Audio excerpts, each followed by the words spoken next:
유디트 2부 시작합니다. 두 번째 작가 아르테미시아 젠텔레스키 유디트입니다. 비슷하면서도 다르지요. 우선 테네브리즘. 압도적인 명과 암의 효과가 마치 소극장 연극의 한 장면 같습니다. 카라바조의 영향입니다. 자, 우선 두 여성을 보겠습니다. 누가 유디트일까요? 카라바조의 유디트에서는 두 여성을 확연히 구분할 수 있었습니다. 젊고 나이 들고 아름답고 험상궂고 옷차림도 대비되죠. 하지만 여기선 두 여성이 유사합니다. 둘 다 젊고 아름답고 의상도 청구농군처럼 빨강과 파랑입니다. 시녀 아브라가 그저 동행자로 있는 것이 아니라 목을 베는 행위에 적극적으로 참여하기 때문에 둘을 구분하기가 쉽지 않습니다. 빨간 옷이 아브라입니다. 그녀가 저항하는 홀로페르네스의 왼팔을 두 손으로 모아쥐고 상체를 움직이지 못하게 체중을 실어 짓누르고 있습니다. 홀로페르네스가 벗어나기 위해 그녀의 멱살을 잡아보려 하지만 역부족입니다. 아브라는 한치 머뭇거림도 없이 태연하게 소매를 걷어붙이고 맡은 바 소임을 다합니다. 한편 파란 옷의 유디트도 동일하게 소매를 걷어붙이고 있지요. 이미 제압당한 홀로페르네스를 완벽하게 통제하기 위해 구렛나루를 힘껏 움켜쥐고 머리를 눌러 고정시키고 매우 단호한 표정으로 가차없이 목을 베고 있습니다. 칼을 제대로 쓰기 위해 자신의 왼발을 축으로 두고 아브라의 멱살을 잡는 홀로페르네스의 팔을 피해 자신의 오른팔을 제껴서 각을 만듭니다. 꼼짝할 수 없이 당한 홀로페르네스의 목에서는 붉은 피가 흘러내려 하얀 침대 시트를 흥건하게 적십니다. 이 작품의 주인공은 두 여성이고 홀로페르네스는 조연입니다. 벌어지니 풀린 눈, 불시의 공격에 정 한번 제대로 하지 못하고 당하는 장면입니다. 당황하며 원망 섞인 눈으로 유디트를 쳐다보던 이전에 카라바지오가 그린 근육질의 홀로페르네스와는 완전히 다릅니다. 젠텔레스키는 이 작품을 완성하고 5년이 지난 후인 1618년에 한 번 더 유디트를 주제로 한 작품을 제작합니다. 이번에는 목을 베는 장면이 아니고 목을 벤 후에 홀로페르네스의 머리를 바구니에 담아 막살을 빠져나오는 장면입니다. 이전 르네상스 화가들이 주로 그리던 소위 전투 후 승리한 장면입니다. 두 여성이 가던 길을 멈추고 고개를 돌려 뒤를 돌아봅니다. 유디트가 홀로페르네스의 목을 벤 칼을 척하니 어깨에 올리고 다른 한 손으로 아브라의 한쪽 어깨를 감싸쥐고 걱정스레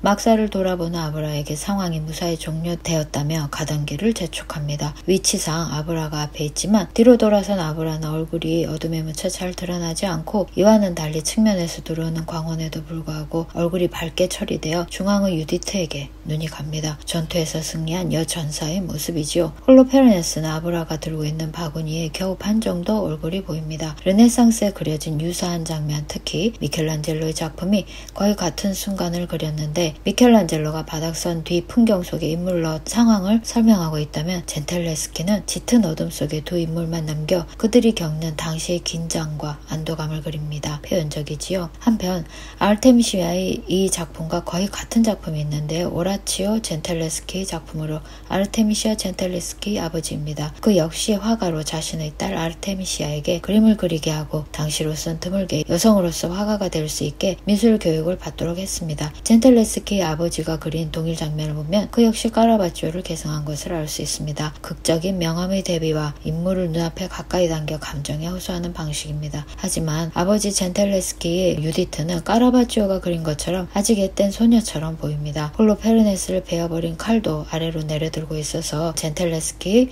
그 유디트가 지닌 그 긴장감과 전투력을 지니고 있지 않습니다. 한편 딸 젠텔레스키는 이 그림 이후 또 다른 버전의 유디트를 제작했는데 처음 소개해드린 유디트와 거의 같은 작품입니다. 젠텔레스키가 그린 유디트 총 4점 그렸습니다. 중 이 작품이 가장 유명합니다. 같은 그림을 그리는 것 종종 있는 일입니다. 지금도 마찬가지지요. 처음에 그린 그림이 유명세를 타면 너도 나도 가지고 싶다고 주문이 들어옵니다. 예전에 제가 스페인 톨레도에 갔다가 엘 그레코의 같은 작품이 곳곳에 있어서 의아했던 기억이 납니다. 젠텔레스키 유디트, 이번에는 피렌체의 코지모1세 데 메디치가 의뢰한 겁니다. 두 그림 비교해볼까요? 여러분에게는 어떤 점이 눈에 띄나요? 이전 그림은 현재 나폴리 카포 디몬테 박물관에 소장되어 있고 나중에 그린 그림은 피렌체 우피치 미술관에 있습니다. 우피치는 과거 관공서로 쓰던 건물을 개조한 것으로 칸칸이 늘어선 작은 방에 작품들이 전시되어 있습니다. 작품 관리를 위해 일정 수의 관람객만 미술관 안에 머물 수 있어서 관람을 마친 그 관람객이 빠져나가는 수만큼 입장이 가능했습니다. 지금은 어떤지 모르겠네요.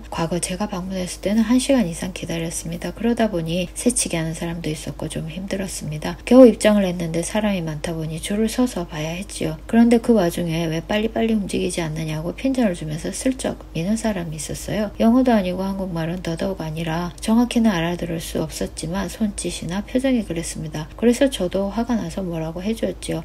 영어도 아니고 이탈리아어도 아니고 스페인어도 아니고 그냥 한국말로 했습니다. 나도 오래 기다렸고 보고 싶은 그림이니 천천히 볼 거다. 기다려라. 라고요. 알아듣고 조용해졌습니다. 그림을 보고 잘 나갔습니다. 자, 다시 피렌체 시절 제작된 이 작품 정교하고 세련되졌습니다. 이번에는 목을 베이고 있는 죽음을 당하고 있는 아세리아의 장수 홀로페르네스가 중심으로 다시 들어옵니다. 홀로페르네스의 하반신이 화면 안으로 들어왔죠. 결과적으로 화면이 뒤로 물러나 깊어지고 침대가 넓어졌습니다. 홀로페르네스의 목이 침대 끝에 걸쳐져 아래를 향하고 있습니다. 그림을 보는 관람자 바로 눈앞입니다. 몰입하게 되겠지요. 이는 두 작품 모두에서 볼 수 있는 공통점입니다. 극적인 효과를 위한 장치들을 조금 더 볼까요? 우선 색채 대비입니다. 침대 시트의 구김을 타고 흘러내리는 피의 빨강은 침대보의 하얀색과 대비를 이루어 시각적 효과를 배가시킵니다. 화이트와 레드의 대비는 홀로페르네스가 덮고 있는 침대보에서도 동일하게 반복됩니다. 유디트가 황금색의 다마스크 무늬 옷을 입고 있는데 접어올린 소매 끝단에 다시 레드와 화이트 색상 대비가 들어갑니다. 이전 그림엔 없습니다. 아브라는 빛바랜 파란색 옷이고 흰색 머리수건을 쓰고 있습니다. 그녀가 걷어붙인 소매단에도 화이트와 레드가 보입니다. 홀로페르네스의 벨벳 침대보나 유디트 옷의 다마스크 무늬 추가는 피렌체 특유의 호화로운 직물 취향에 대해 젠텔레스키가 충분히 인식을 하고 있으며 이를 작품에 반영할 정도의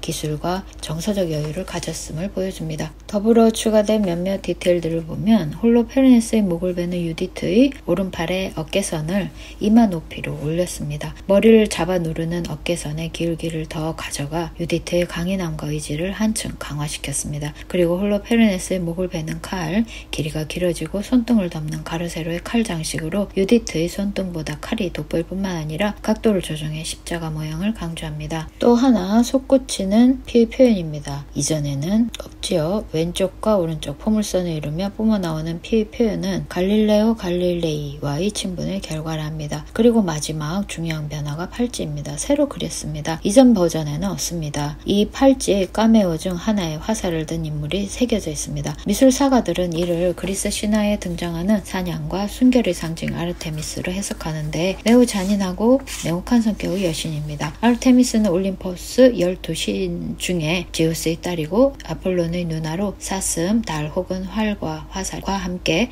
자주 그려집니다. 굳이 새롭게 팔찌를 그려놓고 거기에 잔혹한 그리스 여신을 그려놓은 이유는 무엇일까요? 어떤 메시지를 담고 있는 걸까요? 이와 관련해 아르테미시아 젠텔레스키의 개인사를 잠시 살펴보겠습니다. 아르테미시아가 그림의 재능을 보여 화가인 아버지 오라치오 젠텔레스키가 그림을 가르쳤다고 말씀드렸지요. 1593년 로마에서 태어난 아르테미시아는 1605년 13살이 되던 해에 어머니를 잃고 아버지 밑에서 자라게 됩니다. 1611년 그녀의 아버지는 자신의 아파트 위층에 돈나 투지아라는 여성에게 세를 주고 그녀가 아르테미시아의 보호자가 되어줄 것을 부탁했습니다. 그 무렵 아버지 오라치오는 동료 화가 아우고스티노 타시와 함께 로마의 궁정내 건물 지하실 장식을 주문받아 일을 하고 있었습니다. 그런데 이 기간 동안 젠텔레스키를 보호해야 할 투지아가 타시는 물론 교황의 하급 관리인 코지모 코룰리까지 젠텔레스키의 집을 드나드는 것을 허락을 했고 그 과정에서 타시가 젠텔레스키에게 성폭행을 합니다. 이후에도 타시는 18살 젠텔레스키와 결혼할 것이라 약속을 하면서 더 많은 성관계를 요구합니다. 사건이 있고 9개월 후에 타시가 젠텔레스키와 결혼하지 않을 것임을 알게 된 아버지 오라치오가 타시를 고소합니다. 그런데 당시 아버지가 제기한 고소의 핵심은 딸 아르테미시아가 입은 피해, 즉 혼인을 빙자한 성폭행 이 아니라 아버지와 그 가족이 입은 가문의 명예훼손이었고 이것은 당시 관례였답니다. 여성에 대한 인권의식이 전무한 시대 재판 과정에서 젠텔레스키가 겪은 수모, 모욕 이것은 충분히 예상 가능합니다. 남성 중심의 가부장적인 사회에서 재판부가 젠텔레스키 증언의 진위를 확인하는 수단은 10일 내라는 사실상의 육체적 고문이었고 그럼에도 불구하고 일관된 주장을 이어가는 젠텔레스키의 태도에 재판부가 그녀의 증언이 거짓이 아님을 인정했습니다. 장장 약 7개월에 걸친 재판은 다행히 젠텔레스키의 승소로 끝났지만 타시가 받은 형벌은 로마에서의 추방이 고작이었고 이마저도 제대로 집행되지 않았습니다. 하지만 재판 중 아내의 살인과 처형과의 간통 등 추가 범행이 드러나는 바람에 타시는 결국 감옥에 수감되게 됩니다. 아버지 동료 화가로 그림을 가르쳐주겠다며 접근한 타시에게도 어머니의 빈자리를 채울 여성 어른으로 의지했던 투시아에게도 크게 상처를 입게 된 젠텔레스키. 이후 아버지가 소개한 피렌체 화가와 결혼을 하며 로마를 떠나 피렌체로 이주하게 됩니다. 그게 1612년입니다. 재판 중 혹은 직후에 그린 그림이 파란 옷의 유디트입니다. 사건에 대한 기억과 분노가 고스란히 작품에 실릴 것이라 예상할 수 있습니다. 카라바ggio의 방식을 계승하면서도 왜 홀로페르네스의 비중을 줄이고 유디트 중심으로 했는지, 나아가 왜 유디트를 크라나흐나 바사리풍의 강한 여전사로 그렸는지 알 수 있습니다. 암살을 머뭇거리고 연민 가득한 표정으로 홀로페르네스를 바라보는 성숙한 몸을 지닌 앳된 소녀로 그릴 하등의 이유가 없지요. 결혼을 하며 로마를 떠나 피렌체에서 보낸 8년 1612년에서 1620년입니다. 젠텔레스키의 예술가로서의 삶에 결정적인 영향을 줍니다. 우선 미켈란젤로 바사리 등이 회원으로 있던 피렌체의 아카데미아 델레 아르티 델 디세뇨 예술 디자인 아카데미죠. 최초의 여성 회원으로 당대 최고의 남성 예술가들과 어깨를 나란히 하게 됩니다. 뿐만 아니라 메디치가 토스카나 대공의 후원을 받아 다른 성공한 남성 화가들이 그러하듯 피렌체 최상류층의 궁정 화가로 활동합니다. 높은 사회적 지위와 상업적 성공까지 이루게 된 아르테미시아. 자신에 대한 신뢰와 자긍심이 생기는 것은 당연할 겁니다. 상류 계급으로 진입한 아르테미시아. 다양한 사교 활동으로 당대의 저명 인사들과 활발한 교류를 하고 이때의 인연으로 갈릴레오 갈릴레이와 친분을 갖게 됩니다. 여성으로선 거의 불가능한 아주 드문 성취이고, 그래서 여성 미술사에서 아르테미시아 젠텔레스키는 최초의 여성 화가로 거론이 되며